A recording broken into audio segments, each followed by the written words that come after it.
Bharatiya Janata party బలపరిచిన నాయకులను గ్రామాలలో సర్పంచులుగా ఎన్నుకుంటే అభివృద్ధి జరుగుతుందని బీజేపీ రాజన్న సిరిసిల్ల జిల్లా అధ్యక్షుడు రెడ్డబోయిన గోపి అన్నారు. తంగళ్లపల్లి మండల కేంద్రంలో బీజేపీ పార్టీ కార్యాలయంలో ఆయన మాట్లాడుతూ 2 సంవత్సరాల తర్వాత స్థానిక సంస్థలకు మోక్షం కలిగిందన్నారు. గ్రామాల అభివృద్ధి కేంద్రం ఇస్తున్న నిధులతోనే సాధ్యమనే విషయాన్ని ప్రజలు గమనించాలని కోరారు. ఖజానాలో డబ్బులు లేవని చెప్పిన సీఎం రేవంత్ రెడ్డి గ్రామాలను ఎలా అభివృద్ధి చేస్తారో చెప్పాలన్నారు. స్థానిక ఎమ్మెల్యే కేటీఆర్ను గెలిపించిన సిరిసిల్ల ప్రజలను మరిచి రాష్ట్ర రాజకీయాల్లో బిజీ అయిపోయారని ఎద్దేవా చేశారు. అయితే తంగళ్లపల్లి మండలానికి ఇప్పటి వరకు ఎన్ఆర్ఐ ఈజీఎస్ నిధులు 1.75 కోట్లు మంజూరు చేయడం జరిగిందన్నారు. ఎంపీ లాట్స్ ద్వారా 15 బోర్లు, వివిధ గ్రామాలకు సుమారు 30 లక్షల కమ్యూనిటీ హాల్స్, సీఎస్ఆర్ నిధుల నుండి అంబులెన్స్లను కొనుగోలు చేసి హాస్పిటల్స్ కు అందజేసిన ఘనత బండి సంజయ్ కు చెందుతుందని అన్నారు. ఈ క్రమంలోనే బండి సంజయ్ ప్రతినిధులను గెలిపించి గ్రామాల అభివృద్ధికి సహకరించాలని ఆయన విజ్ఞప్తి చేశారు.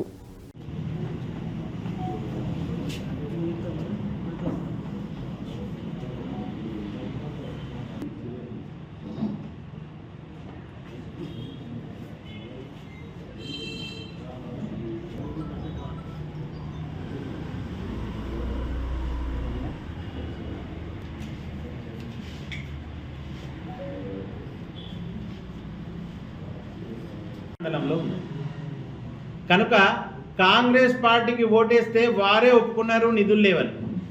చాలా బాగా ఆలోచించాల్సిన పరిస్థితి. గ్రామ పంచాయతీల అభివృద్ధి చేసే నాయకులను ఎన్నుకోవాలా? స్థానిక ఎమ్మెల్యే 2 సంవత్సరాలుగా ₹1 పని కూడా నియోజకవర్గంలో చేయలేదు. వాళ్ళతోటి అయ్యే పరిస్థితి లేదు. వాళ్ళ గురించి ఆలోచించాల్సిన అవసరం లేదు. ఒక ఎమ్మెల్యేకు ప్రత్యేకించి అభివృద్ధికి ఫండ్ ఉండదు. గుర్తుంచుకోవాలి ప్రజలందరూ. ఎమ్మెల్యే అభివృద్ధికి అతనికి నిధి ఉండదు. ఎంపీ గారికి నిధి ఉంటుంది. కేంద్ర ప్రభుత్వం యొక్క అండ ఉంటుంది. గ్రామ పంచాయతీని అభివృద్ధి చేసే ప్రతి కార్యక్రమంలో కేంద్ర ప్రభుత్వానికి ఒత్తిడి తీసుకొచ్చి డబ్బులు తీసుకొచ్చే ప్రక్రియ బండి సంజయ్ కుమార్ గారు చేస్తారు. కాంగ్రెస్ని అయితే పరిగణలోకే తీసుకుంటాం. వాళ్ళ సీఎం గారు చెప్పారు రూపాయి లేదని. ఈ రెండింటిని పరిగణలోకి తీసుకోవాలా గ్రామ పంచాయతీ ప్రజలందరూ.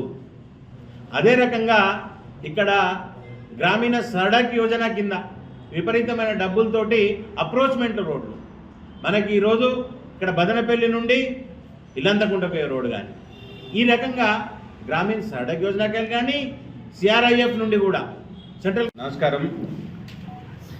తెలంగాణ రాష్ట్రంలో ఇటకీలకు కాంగ్రెస్ ప్రభుత్వం ఆధ్వర్యంలో వాళ్ళ ప్రభుత్వం ఏర్పడిన తర్వాత 2 సంవత్సరాలకు గ్రామ పంచాయతీ ఎలక్షన్లకు మోక్షం లభించింది. మరి గ్రామ పంచాయతీలు 2 సంవత్సరాల నుండి ఎట్లా దుర్భరంగా మారినాయి అన్నవి ఈ గ్రామంలో ఉన్న ప్రజలందరూ చూసింది. ఈ గ్రామ పంచాయతీ ఎన్నికలలో గ్రామంలో ఉన్న ప్రజలందరూ ఈ గ్రామ పంచాయతీలను అభివృద్ధి చేసే దిశగా ఎన్నికలలో ఓట్లు వేయాలి. ఇప్పుడు ఏదైతే అభివృద్ధి కారకాలుగా గ్రామ పంచాయతీలను తీర్చిదిద్దినదే కేంద్ర ప్రభుత్వం. రాష్ట్రంలో ఉన్న అధికార కాంగ్రెస్ పార్టీకి గిట గ్రామ పంచాయతీ ఎలక్షన్లలో ఓట్లేసినట్టయితే వారి ముఖ్యమంత్రి గారే స్వయాన మా దగ్గర నయా పైసా లేదు, అప్పులు కట్టుడు తప్ప మేము చేసే ప్రక్రియ లేదని చెప్పింది. మరి దీన్ని గ్రామీణ ప్రాంతంలో ఉన్న ప్రజలందరూ గుర్తుపెట్టుకోవాల్సిన అవసరం ఉంది. ఈ కాంగ్రెస్ ప్రభుత్వ పెబనే సీఎం గారే స్వయంగా ప్రకటించారు మా దగ్గర రూపాయి లేదని చెప్పి.